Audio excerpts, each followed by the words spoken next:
Novel اسیر نکاح episode 5 از کرم گل۔ شاہنواز خانزادہ نے غصے سے انا جان کی طرف بھی دیکھا تھا۔ انا جان، یہاں ملازموں پر اس بری طرح ظلم ہوتا ہے اور آپ کو معلوم ہی نہیں ہے؟ شاہنواز کی بات سن کر آسیہ اور انا جان دونوں ہی سمجھ گئی تھی کہ وہ کشمالہ کو نہیں پہچان سکا ہے۔ آسیہ نے کہا، اچھا نصرت، اس کے زخموں کی پٹی کرو۔ وہ کشمالہ کو شاہنواز کی نظروں سے دور کرنا چاہتی تھی۔ نصرت اس کے قریب ہوئی جب معصوم کشمالہ نے پھر کہا، نہیں ادا جان، یہ بھی مجھے مارتی ہے، مجھے اس کے ساتھ نہیں جانا، خانم اور یہ دونوں مجھے ماریں گی، مجھے اپنے بابا جان کے پاس جانا ہے۔ وہ اس کی کمر سے شرٹ سختی سے پکڑ کر بولی تھی۔ نصرت کی تو رنگت ہی اڑ گئی تھی۔ شاہنواز خانزادہ نے غصے سے نصرت کو گھورا تھا، تو تم بھی ایسی ہی ہو؟ نہیں، اس کو کام نہیں آتا، اس لیے سمجھاتے ہوئے تھوڑا غصہ کر لیتی ہوں۔ وہ اپنی طرف سے بھی ایسا ہی ظاہر کر رہی تھی کہ وہ ایک ملازمہ ہے۔ کشمالہ نے کہا، ہاں مجھے کام نہیں آتا، اس لیے یہ دونوں مجھے مارتی ہے۔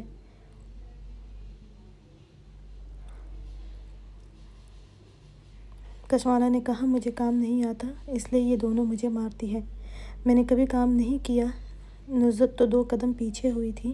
کشمالہ پھر بولی، ادا جان، خدا کے لیے مجھے میرے بابا جانی کے پاس چھوڑ دینا۔ شاہنواز نے کہا، ٹھیک ہے بچے، تم یہاں کام نہیں کرنا چاہتی ہو تو میرا ڈرائیور تمہیں تمہارے گھر چھوڑ دے گا۔ کشمالہ نے جلدی سے کہا، جی نہیں کرنا چاہتی ہوں۔ آسیہ کا صبر بس یہیں تک تھا۔ وہ آگے بڑھی، شاہنواز تم تھکے ہوئے آئے ہو، جاؤ آرام کرو، اس کو میں خود بھیج دوں گی۔ وہ کشمالہ کو بازو سے پکڑ کر کھینچ کر اپنی طرف کرتی۔ ابھی وہ آگے ہی بڑھی تھی جب اس نے شاہنواز خانزادہ کا ہاتھ پکڑ لیا تھا۔ نہیں، مجھے ان کے ساتھ نہیں جانا ہے، آپ میرے بابا جانی کو فون کر دیں، وہ اپنا ڈرائیور بھیج دیں گے، چلو میرے ساتھ۔ وہ اسے گھسیٹتے ہوئے جانے لگی۔ چلو بے غیرت لڑکی، کوئی شرم نہیں تم میں؟ وہ روتے ہوئے نفی میں سر ہلاتے ہوئے شاہنواز خانزادہ کو ہی دیکھ رہی تھی۔ چھوڑے اسے، وہ تیز لہجے میں بولا تھا۔ شاہنواز، تم اس معاملات میں مت پڑو، حویلی کو میں دیکھتی ہوں، جاؤ۔ ادا جان، مجھے بچا لیں ان سے، یہ مجھے مارے گی۔ ساتھ کشمالہ کی آواز بھی آ رہی تھی۔ شاہنواز خانزادہ کو کشمالہ پر ترس آیا تھا، اور کشمالہ کو اس پوری حویلی میں اگر کوئی اچھا لگا تھا تو وہ شاہنواز تھا، جو اسے اس کے گھر چھوڑنے کا بول رہا تھا۔ اس لیے وہ نہیں چاہتی تھی کہ آسیہ کے ساتھ جائے اور پھر اس کے ظلم سہے۔ ادا جان پلیز، آپ میرے ادا خلیفہ کو فون کر دیں، وہ مجھے ابھی لینے آ جائے گا۔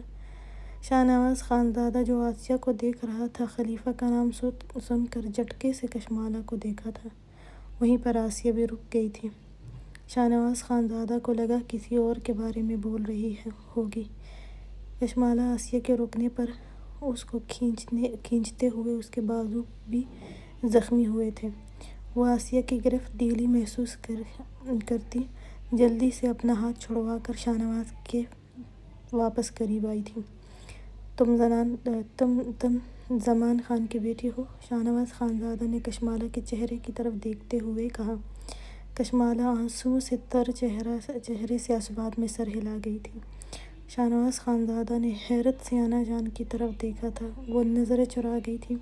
اسی وقت آغا جان بھی شاہنواز خانزادہ کا سن کر زنان خانے میں آئے تھے۔ شاہنواز، تم کب؟ وہ ابھی اس سے آگے کچھ بولتا کہ شاہنواز کے قریب کھڑی کشمالہ کو دیکھ کر ایک دم خاموش ہو گئے تھے۔ شاہنواز خانزادہ نے کشمالہ کا ہاتھ پکڑ کر آغا جان کی طرف دیکھا تھا۔ آغا جان، یہ سب کیا ہے؟ وہ کشمالہ کی طرف اشارہ کرتے ہوئے بولا تھا۔ وہ جو سردی اور زخموں کی وجہ سے تھر تھر کانپ رہی تھی، چادر بھی گندی ہو گئی تھی، شاید کافی وقت سے بدلی نہیں تھی۔ آغا جان ابھی کچھ بولتے کہ آسیہ نے تیز لہجے میں کہا، ونی میں آنے والی لڑکی کو کیا ہم پھولوں کی سیج پر بٹھائیں گے؟ شاہنواز، اس لڑکی کے بھائی نے میرے بیٹے کو قتل کیا ہے اور تم چاہتے تھے کہ اس کو میں سر پر بٹھا کر حویلی میں گھومتی پھروں؟ ونی کا مطلب ہی یہ ہوتا ہے کہ اپنے بھائی کے گناہ کی سزا بھی اسے ہی ملے گی، اور اب بہت ہوا، تم اپنے کمرے میں جا کر آرام کرو اور اس کے معاملات میں مت بولو۔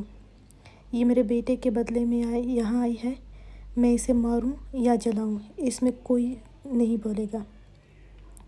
شاہ نواز خانزادہ نے آسیہ کی بات سن کر غصے سے مٹھیاں بھینچی تھیں، اپنے بالوں میں ہاتھ پھیرتے ہوئے اپنا غصہ ضبط کرنے کی کوشش کی تھی، ورنہ اس کا دل کر رہا تھا کہ یہاں پڑا سب کچھ توڑ دے۔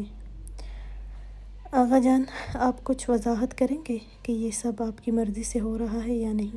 آغا جان نے آسیہ کو دیکھ کر کہا۔ شاہ نواز: بیٹھو، پھر بات کرتے ہیں۔ شاہ نواز خانزادہ نے کہا، میں بالکل ٹھیک ہوں، اس لیے پہلے آپ مجھے اس سب کا جواب دیں گے۔ آغا جان کے ماتھے پر بھی بل پڑے، وہ صرف اس لڑکی کے لیے ہی بات کر رہا تھا۔ آپ نے مجھے کہا تھا کہ آپ اس پر کوئی ظلم نہیں ہونے دیں گے، کہا تھا کہ نہیں؟ وہ پھر غصے سے بولا تھا۔ اور ونی کی بات تو اگر میں نکاح نہیں کرتا تو آپ کے شوہر کو کرنی پڑتی اس سے نکاح۔ یہ ونی آپ کی نظروں میں ہوگی، میری نظروں میں نہیں تھی، کیونکہ آغا جان نے دھمکی دے کر مجھے اس سے نکاح کرنے پر مجبور کیا تھا، مجھے خود سے دور رہنے کی دھمکی دی تھی، ورنہ میں اس رسم کو جڑ سے ختم کرنے کے حق میں تھا۔ آغا جان نے کہا، ہاں، کوئی ظلم نہیں ہوا ہے لڑکی پر، اتنا تو ہوگا ہی، اس گھر کے بیٹے کی قاتل کی بہن ہے، اتنا تو سہے گی نا؟ شاہ نواز خانزادہ نے حیرت سے آغا جان کی طرف دیکھا تھا، جو پرسکون انداز میں صوفے پر بیٹھ گئے تھے۔ اچھا، تو آپ بھی یہ سب جانتے تھے کہ آپ کی بہو اس کے ساتھ یہ سلوک کرے گی؟ آغا جان نے کہا، شاہ نواز، اس لڑکی کے لیے تم مجھ سے الجھ رہے ہو؟ شاہ نواز نے بھی غصے سے کہا، ہاں، کیونکہ آپ نے مجھ سے اس شرط پر اس کا نکاح کروایا تھا کہ آپ اس کو کوئی تکلیف نہیں ہونے دیں گے۔ آغا جان نے بھی ٹانگ پر ٹانگ رکھتے ہوئے کہا، ہاں، تو کیا کرو گے تم؟ اس لڑکی کی کوئی حیثیت نہیں ہے ہماری نظر میں، اس لیے چھوڑو اسے اور اپنے کمرے میں جاؤ، جب دماغ درست ہوگا پھر بات کریں گے۔ شاہ نواز خانزادہ ان کے سکون کو دیکھ کر ہی شدید طیش میں آیا تھا۔ تبھی آسیہ نے بھی کہا، یہ سزا کاٹے گی میرے بیٹے کی، اس کے بھائی کا گناہ ہے تو یہی سزا کاٹے گی، اور ساری زندگی تم اس کے کچھ نہیں لگتے ہو، تم صرف نوشین کا نصیب ہو، اس لیے وہ کل آنے والی ہے، کل ہی تمہارا نکاح اس سے ہوگا۔ وہ بھی تیز لہجے میں بولی تھی۔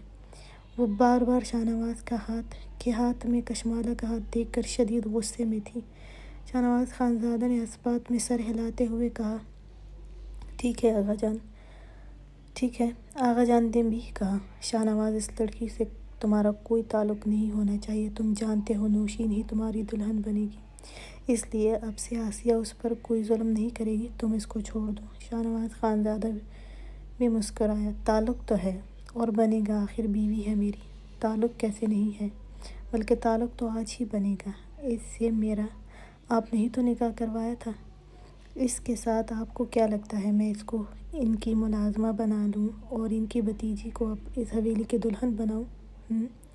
آغا جان نے کہا، شاہ نواز، تم بھول رہے ہو، مجھے اپنے خون میں ملاوٹ نہیں چاہیے، اور ونی میں آنے والی لڑکی کا تو بالکل نہیں، ونی میں آئی لڑکی کو بسایا نہیں جاتا۔ شاہ نواز خانزادہ نے مسکراتے ہوئے بالوں میں ہاتھ پھیرتے ہوئے کہا، آغا جان، ملاوٹ تو ہو گئی ہے، آپ چاہیں یا نہ چاہیں۔ شاہ نواز خانزادہ کو سمجھ آ گئی تھی کہ ان کا سکون کیسے خراب کرنا ہے۔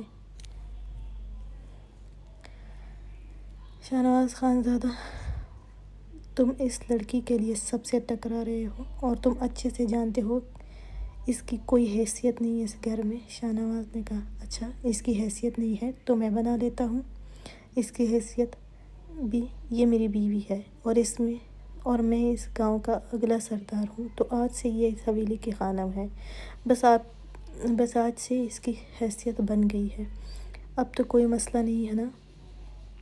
نہیں، یہ تمہاری بیوی نہیں، یہ ونی میں آئی ہوئی لڑکی ہے، اور تم بھول رہے ہو نوشین تمہاری منگیتر ہے، کیا اب اتنے بے غیرت بن جاؤ گے کہ ونی کے لیے منگ سے انکار کرو گے؟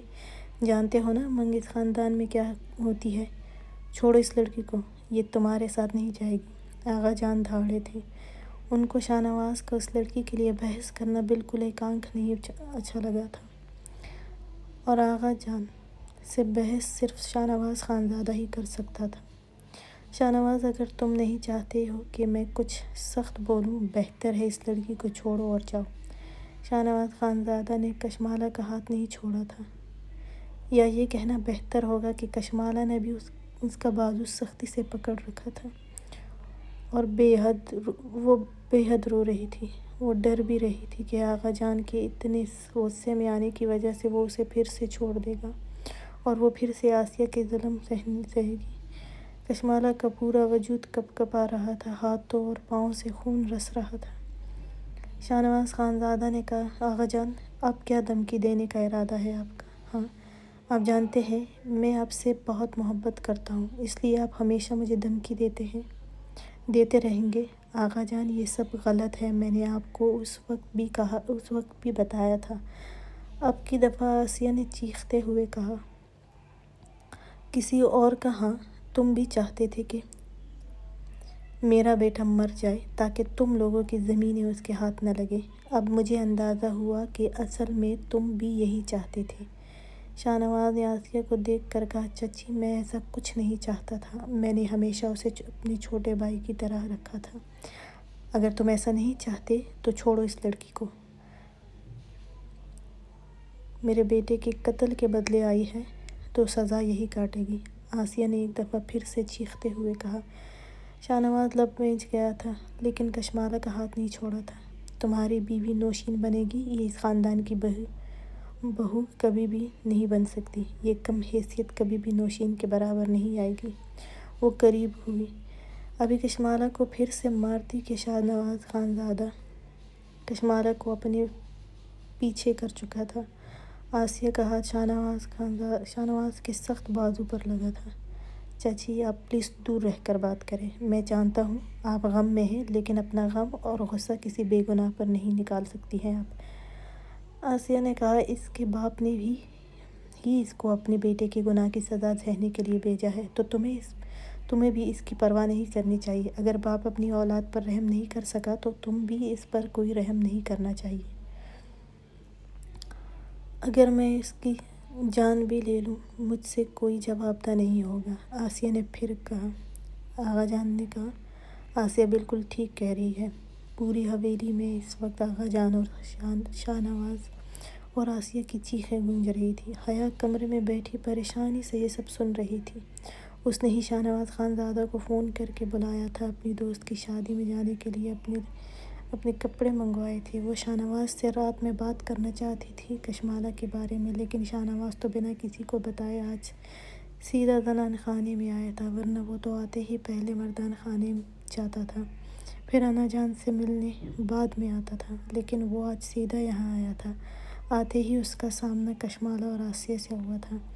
شاہنواز نے کہا، آپ اس کو کچھ بھی نہیں کہہ سکتی ہیں، کیونکہ یہ میری بیوی ہے۔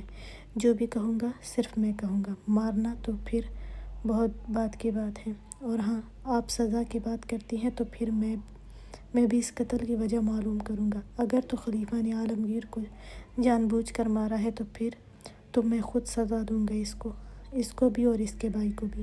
لیکن اگر عالمگیر کو مارنے کی وجہ ہمارے خاندان کی کوئی بدنامی نکلی تو اس کی سزا پھر نوشین کو دوں گا۔ شادی ضرور کروں گا اس سے، بقول آپ کے بے گناہ کو اپنے رشتوں کے لیے سزا کاٹنی پڑے گی، تو پھر عالمگیر کی سزا نوشین کو دوں گا۔ آخر آپ بھی تو اس کے بھائی کی سزا اس کو دے رہی ہیں نا، تو میں بھی شادی کروں گا، لیکن پھر اس کو کبھی بیوی کی حیثیت سے نہیں رکھوں گا، کیونکہ میں خلیفہ کو سالوں سے جانتا ہوں، وہ کبھی بھی کسی کو بے گناہ نہیں مار سکتا۔ اس لیے تب تک صبر کریں اور اس کو میری بیوی کی طرح ہی ٹریٹ کریں، اور میں امید کرتا ہوں آغا جان اس دفعہ میری بات پر مجھے کوئی دھمکی نہیں دیں گے، اور اگر پھر بھی کسی کو اعتراض ہے تو پھر میں اس کو یہاں سے لے کر چلا جاتا ہوں۔ شاہنواز خانزادہ بحث نہیں چاہتا تھا، اس لیے صاف صاف لفظوں میں بولا تھا۔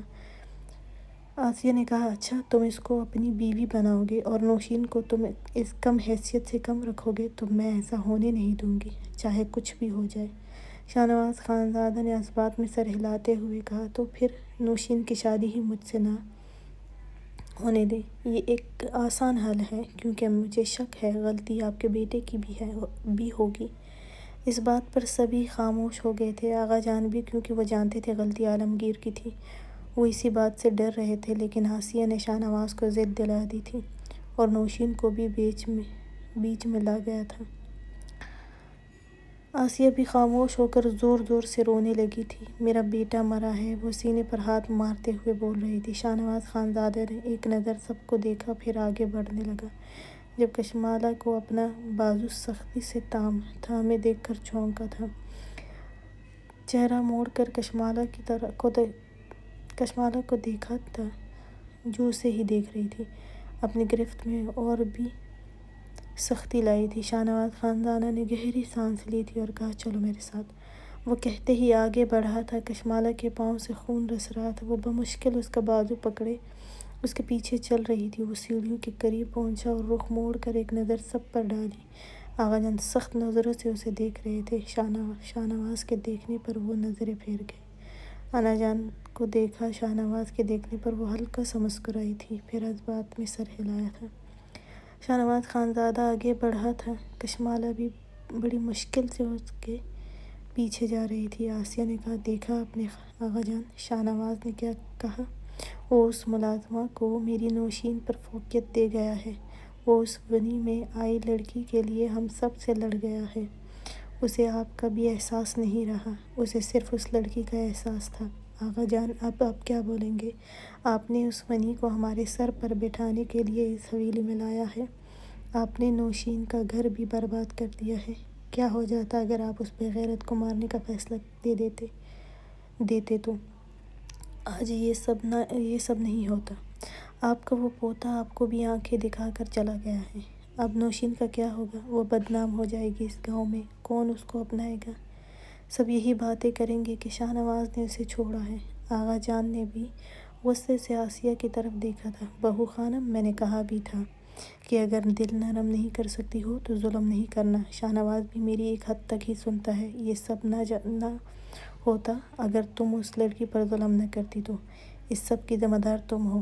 آسیہ نے جلدی سے کہا، آغا جان، نوشین کے لیے ہی کچھ کریں ورنہ میں مار دوں گی اس لڑکی کو۔ آغا جان نے آسیہ کو شدت سے روتے دیکھتے ہوئے کہا، ابھی کچھ وقت کے لیے خاموش ہو جاؤ۔ نوشین شاہ نواز کی ہی دلہن بنے گی اور یہ لڑکی بھی زیادہ دیر نہیں رہنے دوں گا میں شاہ نواز کی زندگی میں۔ لیکن اس وقت کچھ بھی اور کہنا اور بھی اسے غصہ دلانا ہمارے حق میں اچھا نہیں ہوگا۔ انا جان نے ان کی باتیں سن کر کہا، آپ لوگ شاید سمجھ رہے ہیں وہ شاہ نواز خانزادہ ہے، وہ وہی کرے گا جو اسے ٹھیک لگے گا، اس لیے بہتر ہے اس بچی کو قبول کر لے۔ نوشین کی شادی فارس یا ازمیر سے بھی ہو سکتی ہے، صرف منگ ہی تو ہے۔ شاہ نواز کی نکاح تو نہیں کیا اس نے؟ آسیہ نے غصے سے انا جان کی طرف دیکھا تھا۔ نہیں، نوشین کی شادی تو صرف شاہ نواز سے ہی ہوگی، چاہے اس کے لیے مجھے کچھ بھی کیوں نہ کرنا پڑے، وہ کہتی ہوئی اپنے کمرے کی طرف بڑھی تھی۔ آغا جان بھی سر جھٹک کر مردان خانے کی طرف بڑھے تھے۔ شاہ نواز خانزادہ نے اپنے کمرے میں آتے ہی اسے چھوڑا تھا اور صوفے کی طرف اشارہ کیا، وہاں بیٹھ جاؤ، نرمی سے کہا تھا۔ کشمالہ جو اس کے سہارے چل رہی تھی، دوسرے پاؤں پر زور نہیں دے رہی تھی، ایک دم سے گرنے لگی۔ شاہ نواز خانزادہ نے جلدی سے اسے بازو سے پکڑا، وہ کراہ کر بیٹھی۔ شاہ نواز خانزادہ نے کہا، کیا ہوا ہے؟ کیا ہوا؟ کشمالہ نے بمشکل رونے کے دوران ہی بتایا، میرا پاؤں بھی درد کر رہا ہے۔ شاہ نواز خانزادہ نے نظریں اس کے پاؤں پر جمائیں،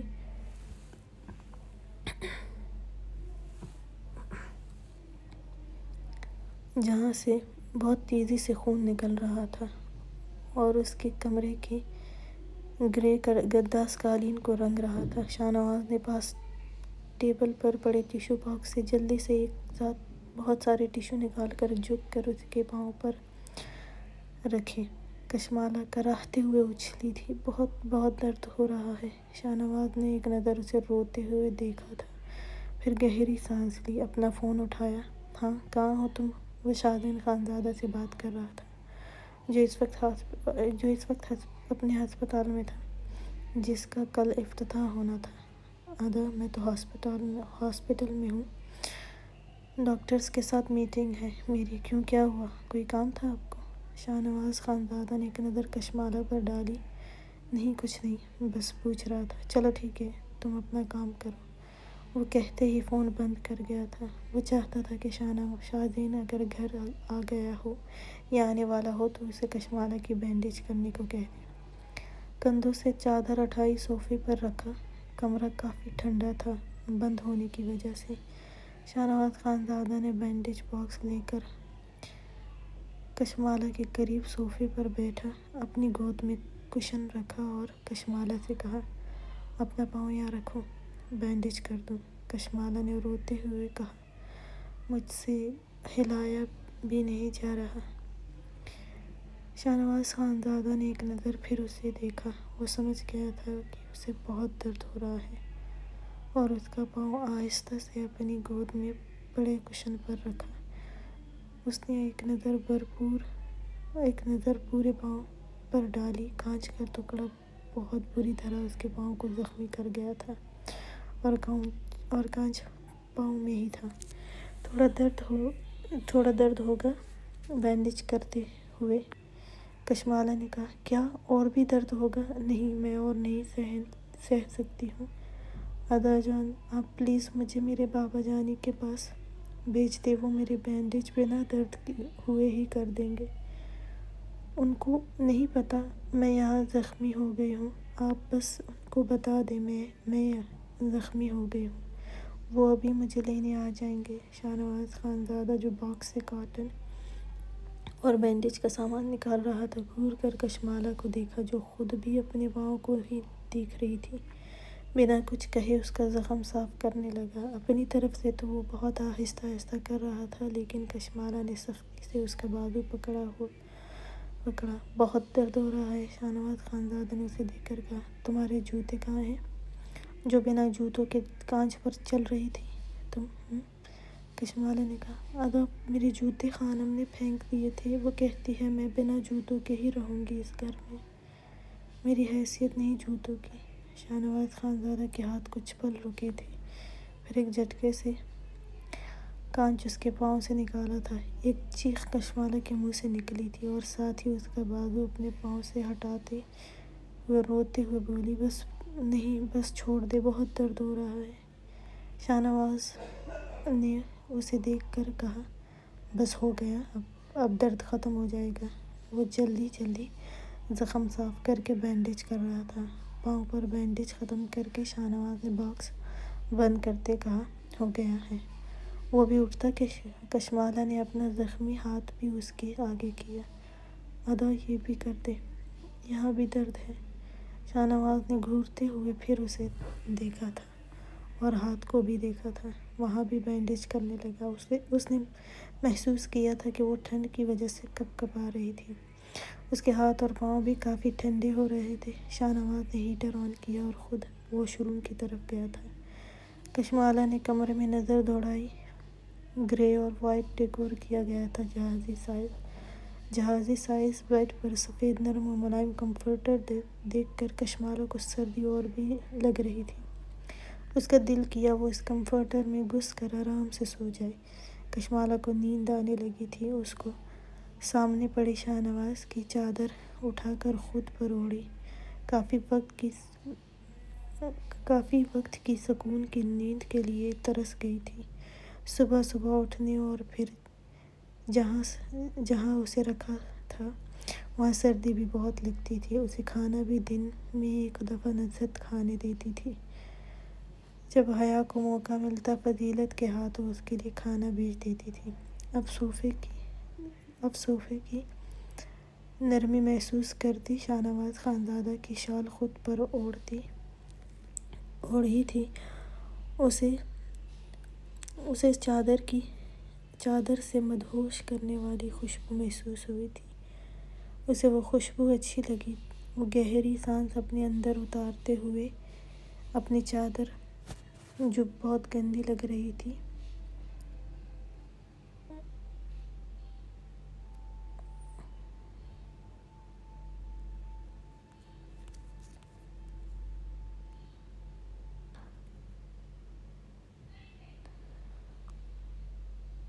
اسے وہ اتار کر دور کے صوفے کی سینڈل پر سر رکھ دی۔ شاہ نواز خانزادہ کی چادر اپنے گرد اچھے سے لپیٹا اور اسے سکون کا احساس ہوا تو وہ اپنے ٹھنڈے وجود کو گرم محسوس کیا، جانے کب نیند میں چلی گئی۔ اچھا، اس ایپیسوڈ میں اگر کچھ غلطیاں ہوں یا کوئی الفاظ میں تو پلیز اس کے لیے معذرت کرتی ہوں۔ میں جلدی میں ناول اسیر نکاح ایپیسوڈ 6 از قلم گل۔ شاہ نواز خانزادہ واش روم سے نکلا تو کمرہ اچھا خاصا گرم ہو گیا تھا۔ وہ شاور لے کر نکلا تھا۔ وہ جب بھی بہت غصے میں ہوتا یا شاور لیتا تو کچھ بہتر محسوس کرتا۔ ابھی بھی وہ غصے میں تھا اور پریشان بھی تھا کہ آغا جان اس سے ناراض ہو گئے ہیں۔ وہ بالوں میں ٹاول رگڑتا ہوا آگے آیا تو اس کی نظر کشمالہ پر پڑی۔ وہ کچھ پل کے لیے اسٹل ہوا تھا۔ اسے اپنی چادر میں صوفے پر سر ٹکائے سوتی کشمالہ پر گئی تھی۔ خود کو مکمل اس کی شال میں چھپائے ایک زخمی ہاتھ اور پاؤں ہی نظر آ رہے تھے جو سفید پٹی میں تھے۔ اسے بھی شاید اس لیے نہیں چھپایا تھا کہ زخم نہ دکھے۔ وہ کسی معصوم بچے کی طرح بے خبر سو رہی تھی۔ شاہ نواز خانزادہ کے فون پر کال آئی تو وہ چونکا تھا اور گہری سانس لیتا ہوا نظریں کشمالہ سے ہٹائی تھی۔ فون چیک کیا، شاہ زین خانزادہ کا فون تھا۔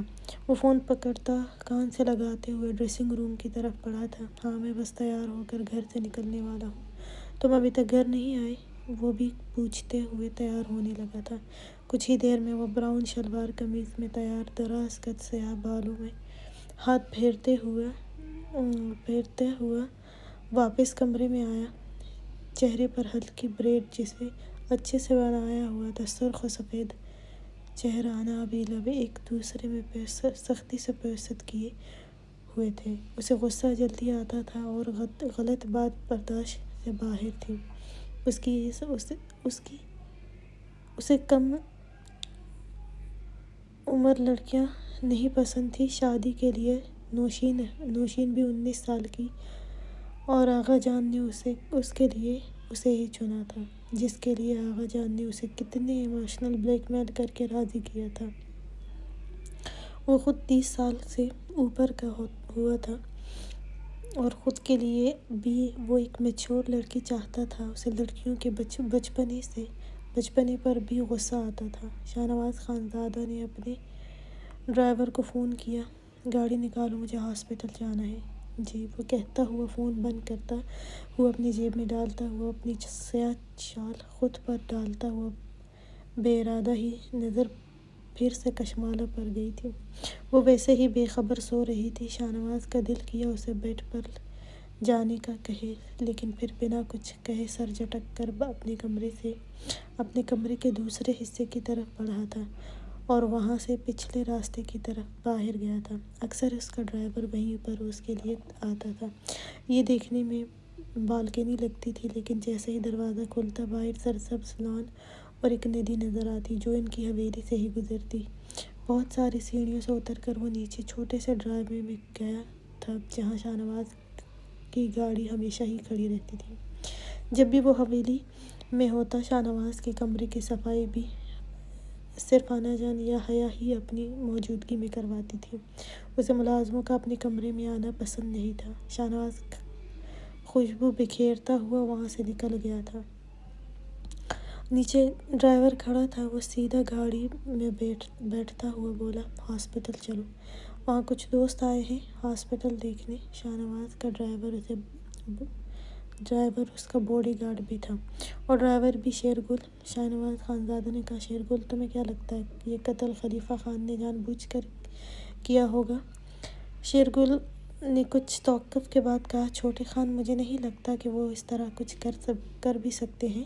اگر عالمگیر کی حرکتوں کو تو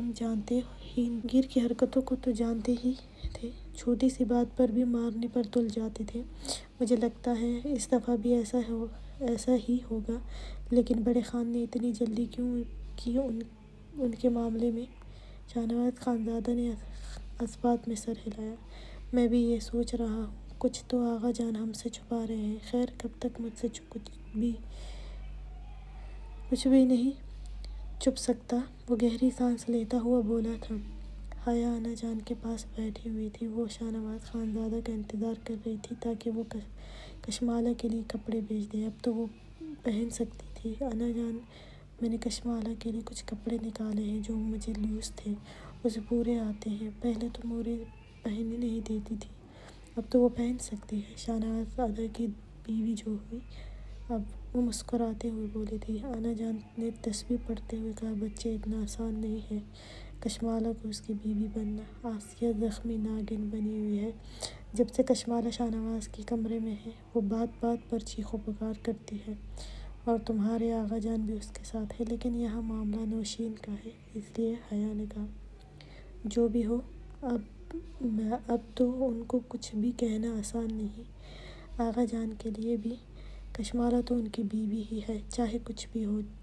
انا جان نے اس بات میں سر ہلایا۔ انا جان نے حیا کو دیکھ کر کہا، بچے آج شوہر آنے والا ہے اور تم یہاں اس حالت میں بیٹھی ہو، نہ کپڑے بدلے ہیں، اتنے وقت بعد وہ آنے والا ہے، اس کے لیے تیار تو ہو، اچھے سے بھاری کپڑے پہنو، زیور پہنو، بال کھولو، یہ سب اس لیے تو بنایا ہے تمہارے لیے کہ شوہر کے لیے خود کو تیار کرو، اس کے لیے یہ کپڑے پہنو، اسے لگنا بھی چاہیے نا کہ اس کی شادی ہو گئی ہے، تم اس حالت میں ملو گی تو وہ کہاں محسوس کرے گا کہ تم اس کے انتظار میں تھی۔ دیکھو بچے، شوہر اگر تھکا ہوا آئے تو اس کے لیے اچھے سے تیار ہو، بیوی اگر انتظار کرے گی تو وہ اپنی بیوی کو دیکھ کر ہی تھکن اتر جاتی ہے، اس لیے بار بار کہتی ہوں تمہیں، تمہارا شوہر وہاں شہری لڑکیوں کے ساتھ رہتا ہے دن رات، تب بھی کہتی ہوں اس کو اپنے میں اتنا الجھاؤ کہ وہ کہیں اور دیکھ ہی نہ سکے، جاؤ جا کر اچھے سے تیار ہو جاؤ۔ حیا خاموشی سے ان کی باتیں سن رہی تھی، کچھ بولی نہیں تھی، وہ کیا بتاتی کہ یہاں سے گیا ہی اس کی وجہ سے ہے۔ اچھا جاؤ تیار ہو جاؤ، اور ہاں بھر چوڑیاں بھی پہننا۔ حیا نے گہری سانس لی اور اس بات میں سر ہلایا، اس کا بالکل بھی دل نہیں کر رہا تھا شاذین کے کمرے میں جانے کے لیے، لیکن وہ مجبور تھی وہاں جانے کے لیے۔ وہ جاتے جاتے ہی کچھ سوچ کر بولی، انا جان، کیا آپ مجھے اپنا فون دے سکتی ہیں؟ مجھے شاہ نواز دادا کو فون کرنا ہے، یہاں لڑکیوں کو فون نہیں دیا جاتا تھا، اس لیے فون حیا کے پاس بھی نہیں تھا، وہ بھی جب کسی کو فون کرتی تو انا جان کا فون استعمال کرتی تھی۔ اس نے شاہ نواز خانزادہ کا نمبر ملایا۔ شاہ نواز خانزادہ اس وقت شاذین خانزادہ کے ساتھ اس کے دفتر میں تھا۔ شاہ نواز خانزادہ نے فون دیکھا، انا جان کا نمبر دیکھ کر فون پک کیا۔ جی بولو حیا بچے، وہ نرمی سے بولا تھا۔ حیا کا نام سن کر شاذین بھی اس کی طرف متوجہ ہوا تھا۔ نہیں بچے، مجھے آنے میں دیر ہو جائے گی۔ اچھا ٹھیک ہے، لیکن مجھے نہیں لگتا کہ شاذین آج گھر آنے والا ہے، اس لیے میں لیتا ہوا آؤں گا، وہ کہتے ہی فون بند کر گیا تھا۔ تم آج گھر نہیں جاؤ گے؟ شاذین نے نفی میں سر ہلایا۔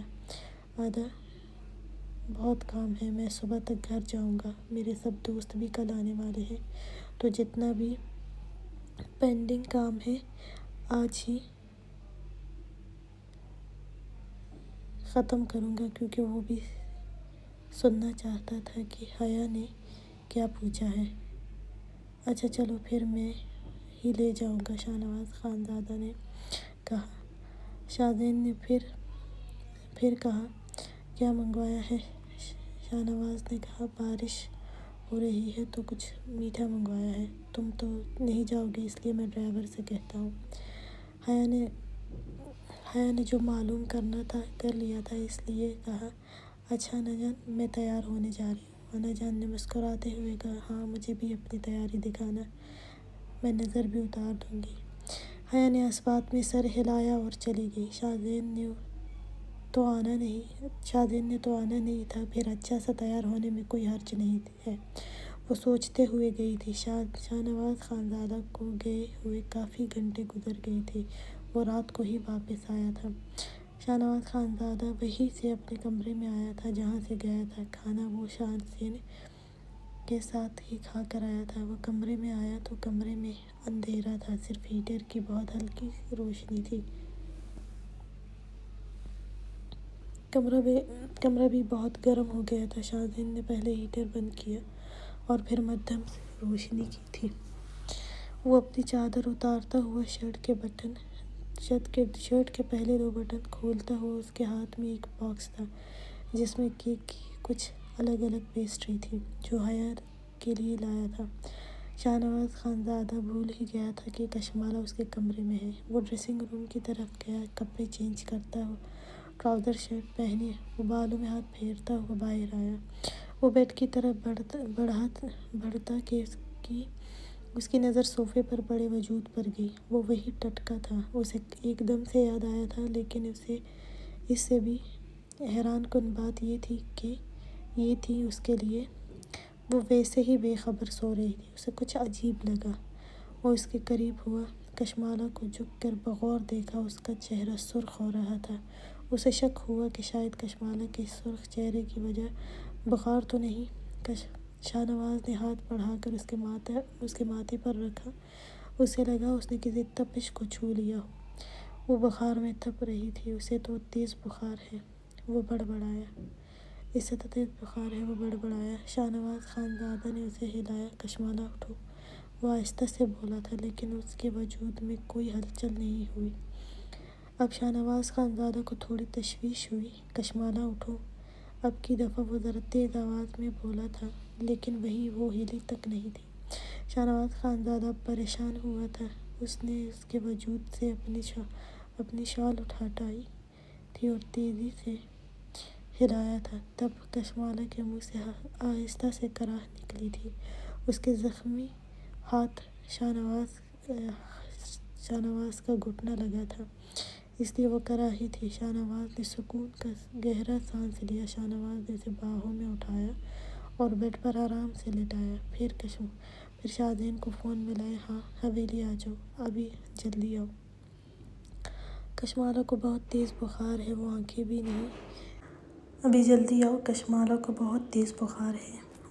بھی نہیں کھول رہی۔ شاہزین خانزادہ نے اپنے آنے کی حامی دی اور فون بند کر دیا۔ شاہنواز خانزادہ سینے پر ہاتھ باندھے نظریں کشمالہ پر ہی جمائے ہوئے تھا، جس کا چہرہ سرخ ہو رہا تھا۔ وہ پریشان ہوا تھا، شاید بے چین بھی ہوا تھا۔ وہ سگریٹ لگاتا ہوا بالکنی کی طرف گیا۔ کچھ دیر بعد اس کے ڈرائیو وے پر شاہزین خانزادہ بھی اسے اسی طرف آتے ہوئے دکھائی دیا تھا۔ وہ گاڑی روکتے ہوئے نکلا اور بالکنی کی طرف آیا۔ شاہزین جلدی کرو، مجھے وہ بالکل ٹھیک نہیں لگ رہی ہے۔ شاہزین کشمالہ کو جانتا تھا۔ خلیفہ ہمیشہ جب بھی پاکستان آتا اس کے لیے شاپنگ کرتا، تو شاہزین کو بھی معلوم تھا اس کے بارے میں۔ شاہزین خانزادہ نے کمرے میں آتے ہی کشمالہ کے قریب آیا۔ شاہنواز بھی اس کے پاس ہی آیا تھا۔ وہ اسے چیک کرنے کے بعد، اسے انجیکشن لگانے کے بعد شاہنواز خانزادہ کی طرف دیکھتا ہوا بولا، ادا اس کو بہت تیز بخار ہے، میں نے انجیکشن لگا دیا ہے، بخار کم ہونے میں وقت لگے گا، اس کے ماتھے پر پٹیاں کرنی پڑے گی، میں کسی ملازمہ یا پھر حیا کو بلاتا ہوں، وہ کر دے گی۔ شاہنواز خانزادہ نے کچھ سوچ کر کہا، نہیں چھوڑو، میں کر دوں گا۔ وہ پہلی دفعہ کسی لڑکی کے لیے یہ سب کرنے والا تھا، اس لیے کہتے ہوئے کچھ عجیب لگ رہا تھا۔ پھر جلدی سے بولا، حیا کو پریشان نہ کرو، وہ سو رہی ہوگی، تم اور ملازمہ اس وقت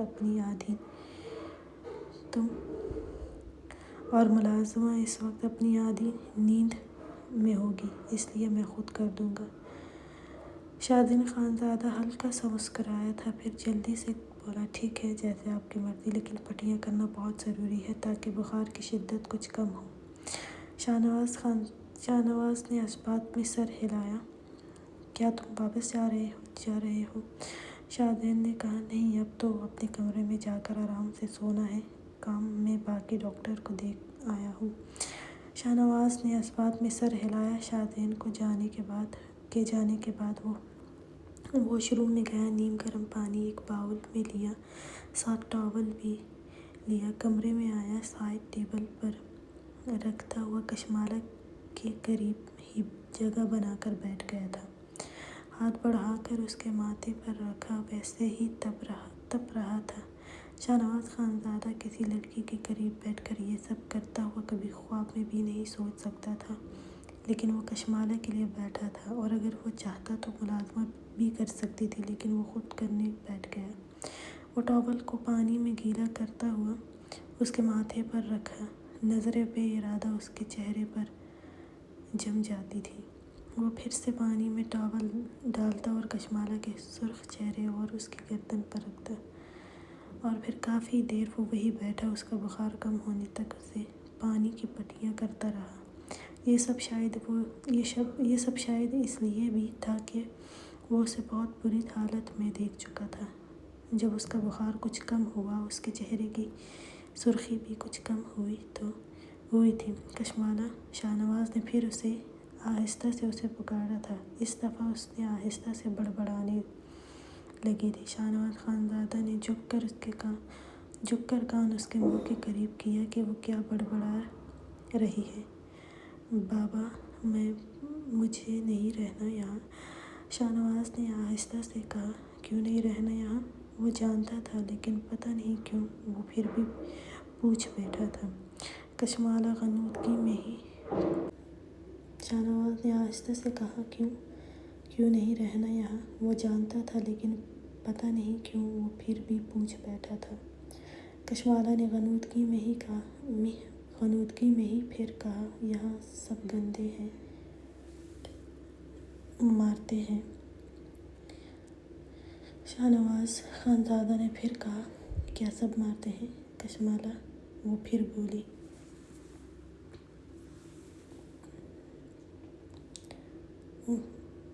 وہ اچھے ہیں، وہ مختصر بولی تھی۔ شاہنواز کو حیرت ہوئی، کون تھا جو اچھا بھی تھا اس کے ساتھ؟ اس نے کہا، کون اچھے ہیں؟ کشمالہ پھر بولی، مجھ گندی عورت سے بچایا ادا جان نے۔ شاہنواز جو بڑے غور سے اس کی باتیں سن رہا تھا، کشمالہ کے ایک دفعہ پھر سے ادا جان کہنے پر کشمالہ کو گھورا تھا، بے وقوف۔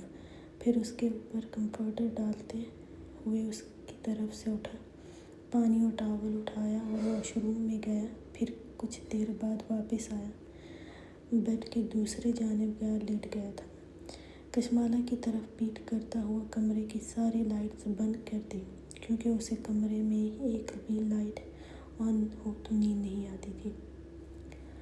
حیا اچھے سے تیار ہوئی اور انا جان کو اپنی تیاری بڑی خوشی سے دکھانے آئی تھی۔ جانتی جو تھی شاہدین خانزادہ نے تو آنا نہیں ہے، تو انا جان کو تیار ہو کر اپنا آپ بھی دکھا دینا چاہیے تاکہ وہ خوش ہو جائے کہ ان کی مان کر وہ تیار ہوئی ہے۔ حیا نے بلیک کلر کی شیفون کی فراک پر بڑا سا دوپٹہ اوڑھا ہوا تھا، لبوں پر لپ گلوس لگائے، خوبصورت لمبے بال کھلے ہی چھوڑے ہوئے تھے، بس آگے سے کیچر میں کچھ بال بند کیے تھے۔ کانوں میں چھوٹے سے گول کے جھمکے پہنے تھے، گلے میں حیا گل کے نام کا چین لاکٹ پہنا تھا، آنکھوں میں بھر کر کاجل لگایا تھا۔ یہ انا جان کو پسند تھا، آنکھوں میں کاجل لگا ہوا، اس لیے ان کے لیے یہ لگاتی تھی۔ دوپٹہ سر پر جمائے وہ انا جان کے کمرے میں آئی تھی۔ انا جان دیر تک عبادت کرتی تھی، اس لیے وہ جاگ رہی تھی۔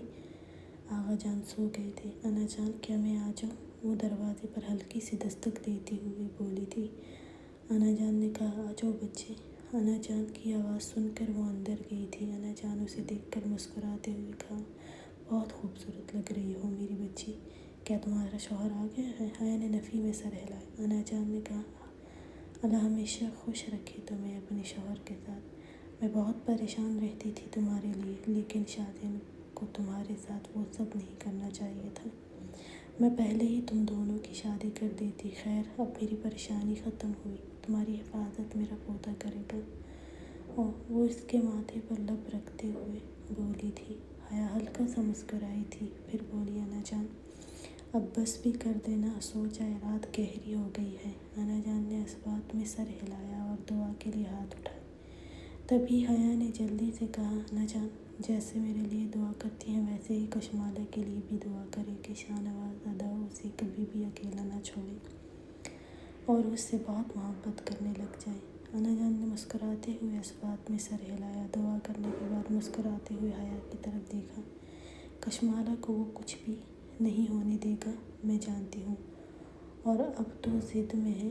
تم اس کی اب فکر نہیں کرو، جاؤ اپنے کمرے میں۔ حیا نے مسکراتے ہوئے اٹھی اور باہر کی طرف گئی تھی۔ اس کا ارادہ اپنے کمرے میں جانے کا تھا، لیکن وہ جانتی تھی کہ شاذین نے تو آنا نہیں ہے، تو بہتر ہے وہی چلی جائے۔ وہ سیڑھیوں کی طرف بڑھی تھی۔ پوری حویلی میں اندھیرا تھا، بس کہیں کہیں ایک لائٹ آن تھی۔ وہ چلتی ہوئی کمرے میں آئی تھی، دوپٹہ بھی پھسل کر کندھوں پر آیا تھا۔ وہ کمرے میں بڑی بے فکری سے اندر آئی تھی۔ شاذین جو کچھ دیر پہلے ہی اپنے کمرے میں آیا تھا، حیا کو نہ دیکھ کر اسے لگا وہ اپنے کمرے میں سو رہی ہوگی، اس لیے یہاں نہیں تھی۔ وہ اپنی گھڑی اتار کر سائڈ ٹیبل پر رکھتا ہوا اپنے آستینے کے بٹن کھولتا جب اسے دروازہ کھلنے کی آواز آئی تھی۔ وہ مڑا، سامنے ہی حیا اسے نظر آئی۔ سیاہ فراق میں کچھ پل کے لیے وہ اسے دیکھتا ہی رہ گیا۔ حیا بھی شاذین کو سامنے دیکھ کر گھبرائی تھی۔ وہ سمجھی تھی وہ آج نہیں آنے والا، لیکن وہ تو آ گیا تھا اور اسے دیکھ رہا تھا۔ شاذین اس کے خوبصورت چہرے پر ہی نظریں جمائے ہوئے تھا۔ وہ آج اسے خوبصورت لگی تھی۔ حیا اس کی نظروں سے کنفیوز ہوتی جلدی سے بولی، آپ کو کچھ چاہیے؟ شاذین اس کی آواز سے چونکا تھا۔ نہیں، نظریں ہٹاتے ہوئے بولا۔ وہ اپنی بے خودی پر حیران ہوا تھا۔ وہ حیا کی کنفیوژن بھی دیکھ چکا تھا۔ وہ سر جھٹکتا ہوا اپنی شرٹ کے بٹن کھولنے لگا۔ حیا نے اس بات میں سر ہلاتے ہوئے کھانا لاؤ کہا۔ شاذین اب بھی اس کی طرف نہیں دیکھ رہا تھا۔ وہ پہلے ہی پریشان تھا، اماں سے بار بار انا جان سے ملنے کا بول رہی تھی۔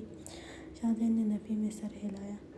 حیا نے اس بات پہ سر ہلاتے ہوئے واپسی کے لیے مڑی تھی جب شاذین نے اسے واپس جانے کے لیے مڑتے دیکھ کر کہا، کہاں جا رہی ہو؟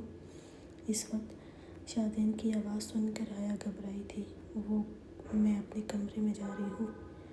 شاذین نے کہا، کیوں؟ یہ کمرہ کس کا ہے؟ اب حیا کے پاس جواب دینے کے لیے کوئی الفاظ نہیں تھے۔ اب جب آ ہی گئی ہو تو یہیں رہو۔ میں نہیں چاہتا ہوں کہ چچی کوئی ملازمہ تمہیں وہاں دیکھے، اس لیے جب میں ہوں تو یہیں رہو۔ حیا نے اس بات میں سر ہلایا۔ اس کے لیے یہ بھی بہت تھا، وہ آج آرام سے بات کر رہا تھا۔ وہ جلدی سے الماری کی طرف گئی، اپنے کپڑے نکالنے لگی۔ شاذین کی نظر اس کی خوبصورت کھلے بالوں پر گئی تھی۔ آج پہلی دفعہ اس کے بال کھلے دیکھ کر وہ جی بھر کر حیران ہوا تھا، اس کے لمبے بال دیکھ کر۔ شاذین نے کہا، کہاں گئی تھی تم جو اتنا تیار ہوئی ہو؟ اس وقت اس کی بات سن کر حیا کے ہاتھ لمحے بھر کے لیے رکے تھے، پھر بنا اسے دیکھے بولی، وہ انا جان نے کہا تھا تیار ہونے کو۔ شاذین سمجھ گیا تھا کہ انا جان نے اس کی بیوی کو اس کے لیے تیار ہونے کا کہا ہے۔ وہ کچھ بھی کہے بغیر واش روم کی طرف گیا تھا۔ وہ تھکا ہوا تھا، اس لیے آرام کرنا چاہتا تھا۔ حیا نے بھی شکر ادا کیا کہ وہ اور کچھ بھی پوچھے بغیر گیا ہے۔ وہ جلدی سے ڈریسنگ روم میں گئی اور کپڑے چینج کیے۔ شاذین کمرے میں آیا تو حیا لباس چینج کر چکی تھی۔ بال بھی چٹیا میں بندھے تھے اور سر پر اچھے سے دوپٹہ اوڑھے ہوئی تھی۔ جب سے ان کی شادی ہوئی وہ آج پہلی دفعہ کمرے میں دونوں تھے، ورنہ تو وہ ہمیشہ ہی مردان خانے چلا جاتا۔ حیا کو لگا وہ آج بھی چلا جائے گا اور پھر وہ آرام سے سو جائے گی، لیکن وہ کپڑے چینج کرتا ہوا آیا اور بیڈ پر دراز ہوا، اپنے اوپر کمفرٹر برابر کیا اور آنکھوں پر بازو رکھتے ہوئے سو گیا تھا۔ حیا ویسے ہی کنفیوز سی کھڑی تھی کہ کہاں سونا ہے، اس کے ساتھ بیڈ پر کیسے سوئے گی۔ کچھ ہی دیر بعد شاذین کی آواز اسے سنائی دی، ساری رات ایسے ہی کھڑی رہو گی؟ جب شوہر بنا ہی لیا ہے تو اب رہو بھی، اور ایک ہی بیڈ پر سونا بھی پڑے گا، یہ بھی پہلے سوچ لیتی نا۔